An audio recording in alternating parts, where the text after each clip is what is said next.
Hey everybody, I'm here on an install and I thought it'd be a great opportunity to show you one really cool feature of some of these speakers. This one in particular is the Episode Signature speaker, all-weather outdoor speakers, and I was having a little bit of a problem where I'm not getting any audio coming from the two speakers.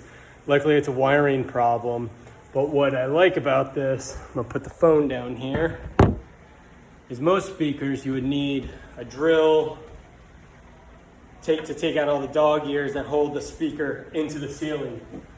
On these signature speakers, you have your trim ring and then your speaker that just drops out nice and easy. As you can see, now what I can do is I can diagnose where my problem is, run a toner on it, etc., whatever my issue is, and then when I'm done, very simply push the speaker back in the hole, close these, put my magnetic grill back on, done. Love it.